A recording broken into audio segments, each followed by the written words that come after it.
Might as well call the story Dragon War now. Oh, don't worry.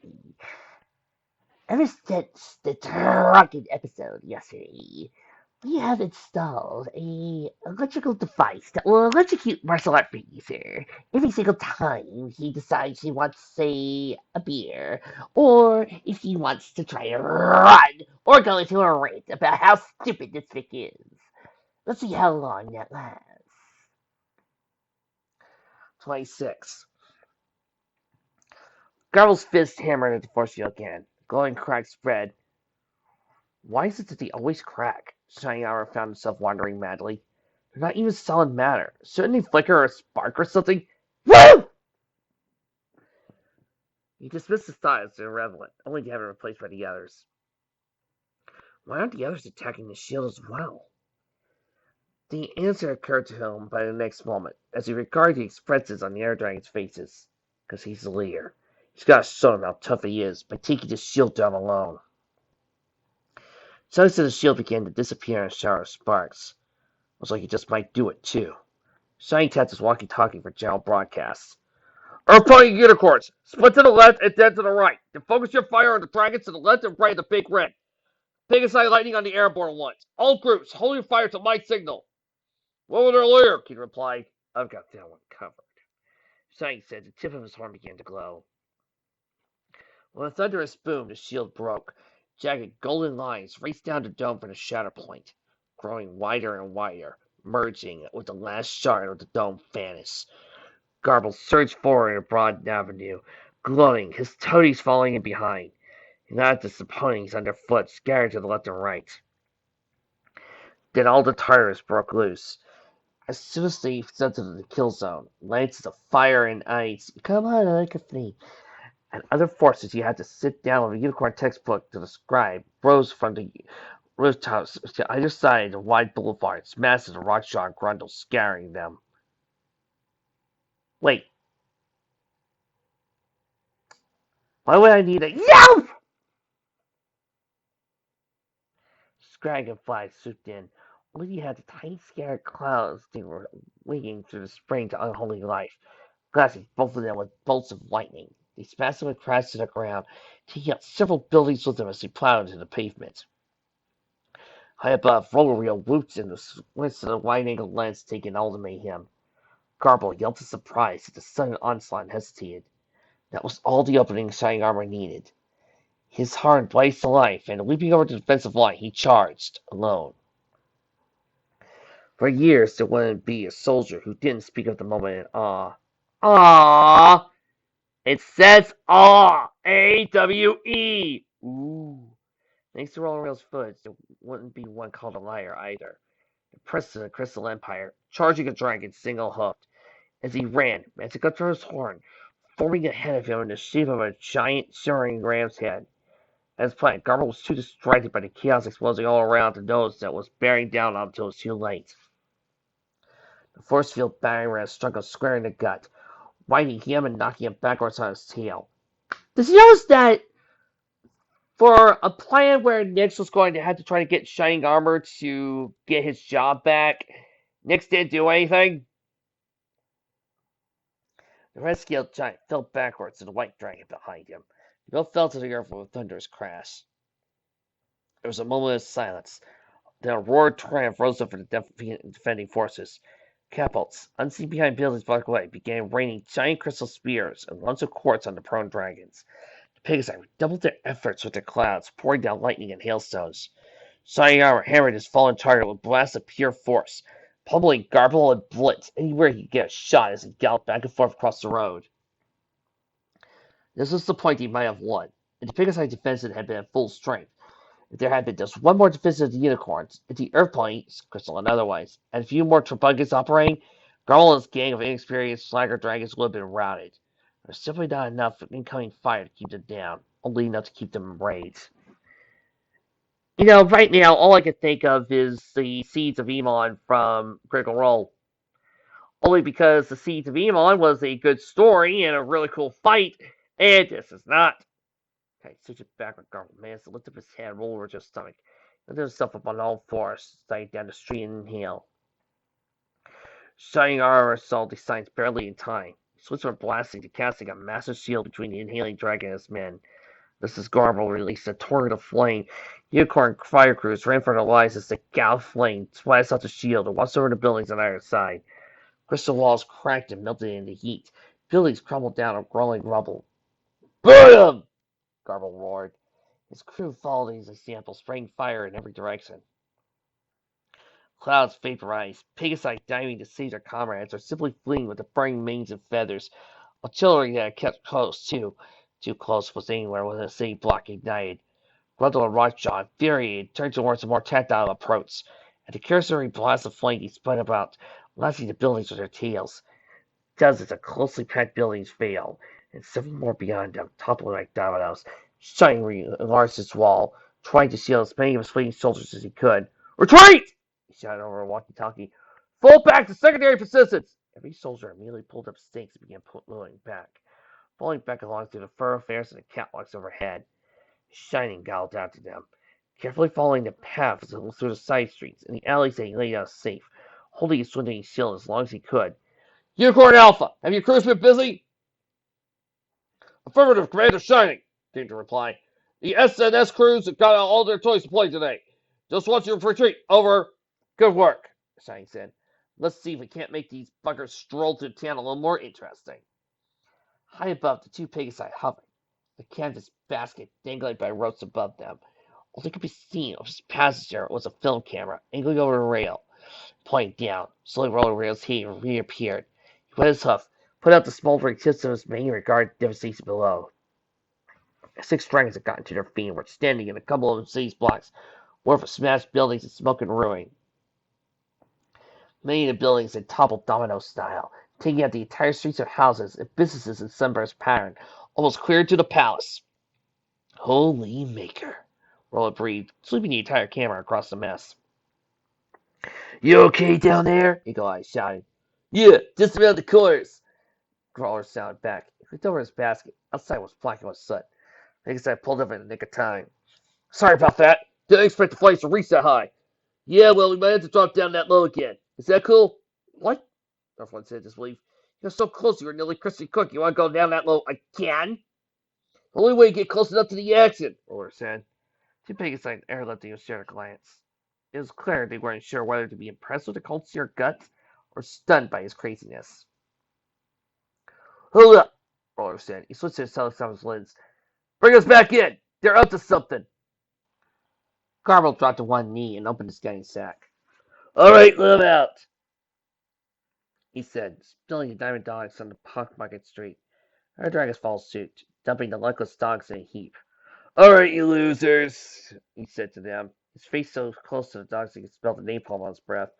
Spread out and start scrounging for the loot. Bring everything you find back here. He pointed at the ground perilously. And stay out from under our feet. Got it? But what we carry?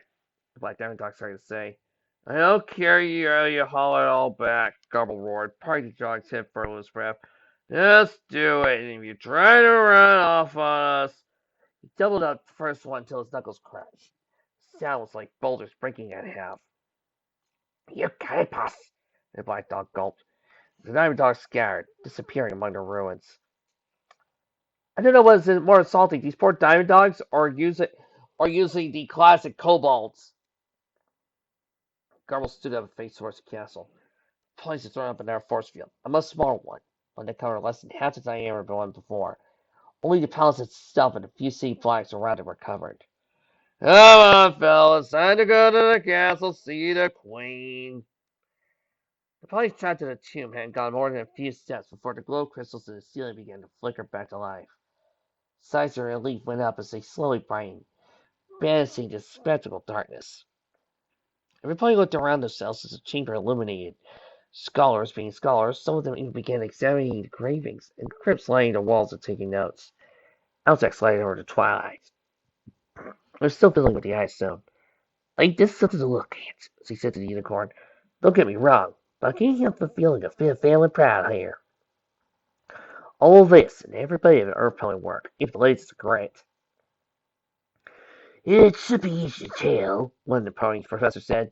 Look for chisel marks. If it has them, it's not unicorn work. Unicorns generally don't use chisels. I don't know, Professor, one man said. I've seen some Earth-Pony stonework you swear were formed with a stone-melting spell. Still, it's easy enough to determine, he countered. Subsurface layers with such will show no granular compaction, and there will be microscopic. Like Goatee Pony narrowed his eyes and examined the base relief carving, his horn glowing. What is it, Professor Kingbean? Well, it's very odd. It's got neither the interior fractioning of chisel work, nor the granular compaction of stone melting spell work. It does, but this pattern's almost plant-like, as if the crystal had, well, grown here. Like rock farming. Only rudimentary, he insisted. Even without magic, any pony can duplicate crystal growth with a bit of supersaturated liquid and a bit of string. What rock farmers do more or less is the same, starting with the seed crystal and using earth pony magic to make minerals in the soil to crystallize with it. Now, this is far more complex than anything I've seen on a rock farm. Dun dun dun! Pinky said behind him. He yelled and spun around, glaring at the pink pony. His assistant just giggled. Not that I'm complaining, Dash said to no pony in particular, but isn't this place awful big just for burying one or two ponies? Not really, Dash, Fly said. The Crystal Empire existed for hundreds of years before it fell under King Sombra. There'd be hundreds of ponies buried down here, maybe even thousands. Ugh, Dash commented. Just so long as that list doesn't include us. Indeed, Kingbean murmured. As we proceed inward, we should probably come to a main burial chamber, where the majority of the bodies were placed. It'll be rather sizable and, oh my. The group came to a halt. They had reached the end of the tunnel, but not the tomb. The tunnel opened up in an enormous circular chamber, hundreds of feet across, larger than an amphitheater. The walls were lined with hundreds of crypts, set in recessed holes in the walls in a spiral, that slowly circled and descended to a dome ceiling. A brook ran from the carved device on one side of the chamber and looped around it in an intricate three-leaf clover pattern between rows of wide walkways, before disappearing down a hidden drain in the center of the floor. Wait a second, didn't I see this symbol back on Avatar? The pathways were grooved as well, filled with earth and covered with blooming plants and grass. At the level of each spiral grew a single tree, fire passing between its arched roots. And the center of the maze stood, Wow, Pinky whispered, so pretty. Standing in there, dominating the whole chamber, was an enormous monument. The center was a single pillar of quartz crystal that glowed with daylight. On each side, facing outward, stood 6 pony statues of white crystal. 2 unicorns, 2 pegasi, and 2 earth ponies, each in a different pose. The whole was raised in a different poison marble. Wow, why haven't the plants overrun the place? One pony marveled. Or the water eroded everything away. Magic, Twilight said, her horn aglow. Spells to keep the plants pruned, spells to keep protected from the water. But the trees, that stuff grown through the ceiling in 1,000 years, the roots. Shoot, that ain't nothing, Applejack said. It's an old earth pony trick. Cut the roots in a certain way and a tree won't ever grow no bigger than you will. Got me a cousin, bonsai, over a napalm. Grows itty bitty trees no bigger than this. See, hello, about a foot or so off the ground. Cute little things. Makes for teeny little apples, though. Have you ever seen a Japanese apple? Earth pony magic. All of it, somebody said. No pony, not even Dubious, spoke up to disagree. Carefully, the ponies navigated the passes and the shallow canals to the center of the chamber. Some chose to walk the winding earth paths. Others, skipped over the tunnels of water, made their way straight in. Soon they were all gathered around the base. Well, this is it, Fly said. This is the tomb of the founders. And this, she pointed to the monument sitting in the middle of the underground garden, must be Levelhead's crypt. It's not the tomb of the founders. Well, then what is it? It's the tomb of the blinded. And you're trespassing. The tomb of the founders is next door. Oh, thank you, Mr. Blinded. No problem.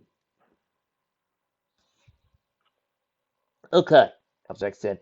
So where's this hidden library or archive or whatever thing? Everybody paused at the disappointing revelation. It must be the crypt. All of them. Rainbow Dash said, circling the volume in midair.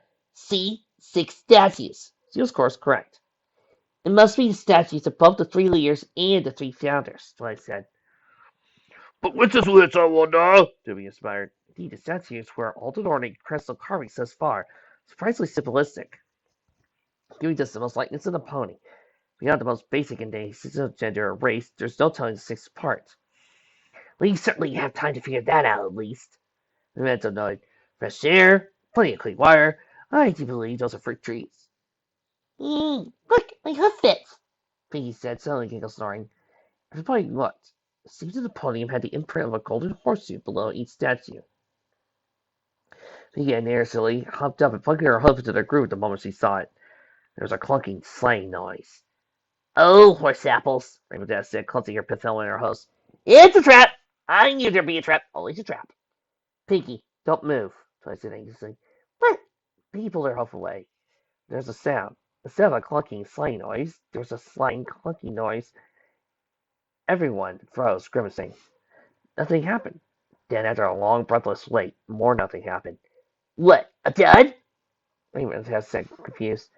Twilight walked around the base of the monument, pondering. No, she said. I think it's a combination lock. What? What do you mean? Think about it. One alone was not enough. It sounds like a reference to the heartwarming tale. No pony was enough to ignite the crystal heart. It took the 3 founders to light it. It fits. And that's it. Look. She pointed to them. 3 spirals, 3 trees, 3 statues standing, and 3 statues kneeling. We had to figure out which 3 statues were the founders and press the horseshoes to unlock the crypt. Yo! Okay, I won't go on a rant about how this should have been the story. You got it. But what if we picked the wrong 3? What if we set up a death trap? Rainbow Dash said. Twilight stamped her hoof. There are no death traps, she sighed. Ironically, we are in agreement, Professor Dewey said. Really, Miss Dash, think. This was a mausoleum that was in constant use. Putting booby traps in a temple or mausoleum that would doesn't danger ponies using it. It'd be like laying booby traps around your kitchen. I've had to do that from time to time. Her dad's playing on scaling. But what? You've never had tried to keep a batch of fresh muffins away from Derpy. Dewey explained. Don't lie, Leslie Wise sighed. He turned back to Twilight. That still begs the question. Which 3 are the founders? Smart Cookie, Private Pansy, Clover the Clever. Twilight muttered. Wait, we know from the journals that Commander Hurricane was a stallion, and that Pansy was a mare. So the female Pegasus must be Pansy. Suppressed the corresponding hoof print. There was a click and a rumble. Good. 1 down, 3 to go. Unfortunately, the unicorns and earth ponies are the same gender, Dubious muttered. There must be something to mark. Stance, pose. He circled the statues and raised up Twilight. I remember reading somewhere that the statues in the Great Griffin War Memorial were posed a specific way. Twilight said, standing on all fours meant they survived the battle. 1 hoof raised meant they were wounded. And both 4 hooves raised meant they died in battle. I know the legend, yes, Dubious said. And it's not true. And yes, I searched the records to confirm. The placement of the hooves is completely random. But that does give us a starting point. How's Pansy's statue different from Hurricane's? Oh, I know. She doesn't have a pinky. Well, look, it's right. Everyone said. Honor's hoof put Pinky's mouth. We all know, Sugar Cube, Applejack said patiently. It ain't really relevant now. Twilight looked at her price and Pansy over. She has a hoof pointing down the footprint, she exclaimed. Commander Hurricane doesn't. A quick examination revealed the same was true of the Earth Pony statues, and 1 of the unicorns as well. Twilight eagerly pressed the appropriate marks. Ha! There was a great deal of thumping, sliding, and clunking from within the statue. And once again, a tremendous amount of nothing. I don't get it, Twilight grumped. Another false combination? The pony's turned. 1 of the interns, a crystal pony mare with green mane and soft violet coat, and bashful demeanor that reminded several presidents of a certain animal caretaker, stood forward gently. The engraving, she said. Look over the doorway outside. It said 1 alone was not enough. Perhaps means 1 alone is not enough. Maybe you need to press all three at the same time. Professors looked at each other. Twilight looked at the mayor. Dubious. Take smart candy. Cookie. I'll take Clover to Clever. And Miss, Mrs. Ma'am, the mayor said. Would you do the honors to take the hoof print beside Private Pansy? Oh, of course. He said, tiptoeing nervously, stand beside a statue. Okay, Twilight said. On three. 1, 2, 3. All three ponies pressed the marks. Once again, the slimy and clunky noise started. This time they didn't stop. After several breathless seconds, there was a loud rumbling from the far side of the chamber. An almost panel of crystal block slide. A lit chamber was visible just beyond it. Yes! Twilight said. There was an eager, incautious rush towards the door. They gathered at the new doorway. One of the more practically minded ponies dared to pickaxe at the sliding door, jamming the mechanism open. It was a smaller chamber, though still sizable, carved of plain stone rather than crystal. It appeared far older. Memento confirmed it. Much older work, he said. I suspect the larger chamber was made many years after this one. To mislead grave robbers and such. Judging by the dust, this chamber was completely forgotten afterward. Clever, King Bee said. Any intruder would assume that the antechamber was a true crypt. Any slightly more clever one would assume that level ahead was entombed underneath the statues, and waste their efforts trying to move it, or damage the door mechanism trying, without uncovering the real crypt. Only someone familiar with the whole legend could figure out the lock combination, and even then would only be able to unlock it with the cooperation of others. Inside the chamber, yellow crystals glowed and hung to life. The chamber was well illuminated by a bright blue light in a recessed pocket directly overhead. Twilight had known better. She had thought the roof was open to the sky outside. There was a small number of crypts, or markings identifying them as the resting place of the elders and close kin. In the center of the chamber were two large crypts, topped with elegant statues carved from ageless marble of ponies within, reclined as if asleep. Beyond them, against the far wall. Yes! Twilight squealed. This is it! They're here! She galloped to the far wall and began looking at the stone cells. Books, at least 100 of them. Books, scrolls, and even tablets, and iPods, and smartphones, layered in protective spells, some even protective crystal, perfectly preserved against the ravages of time. Quick curiosity guides told her what she needed to know. They were the research papers of Level Head, Smart Cookie, and Clover the Clever into Earth Pony Magic. She picked one up in her magic and opened it carefully. There was even, she used her magic to turn the pages carefully, a rudimentary primer on Earth Pony Magic, suitable for a young foal. Still a rough draft, but they're here! They're really here! In seconds he was surrounded by the more bookish-inclined researchers, all of them hurrying to retrieve and preserve the discovery of a lifetime. The clamor was astonishing. Brushes and cleaning implements and preserving spells, Polly's frantically transcribing the information to fresh parchment and taking looks. Oh, Nutty-Loots, what's this all about? Twilight carefully set the scroll she was examining herself to turn around. What's what? She didn't have to ask. Not once she got a second look at the two crypts. As at the top of the 3 points, right there in exquisite detail. You get every hair in their manes, every feather in their wings, and their Pony Stallion, Unicorn Mare, Pegasus Mare, all lying together. Intertwined, they just fell into sleep. So lifelike, Twilight half expected their chests to rise and fall as they breathed. Twilight walked around the crypt and read the inscription.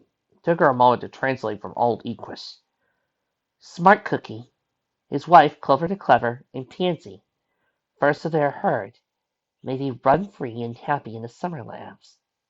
Laugh! Abstract exclaimed surprise. Herd! Raven Dash added in. Twilight thumped on the floor. Well, doggone, she said, eyebrows raised in surprise. Boy, the heart sorting passes this year is gonna be real interesting.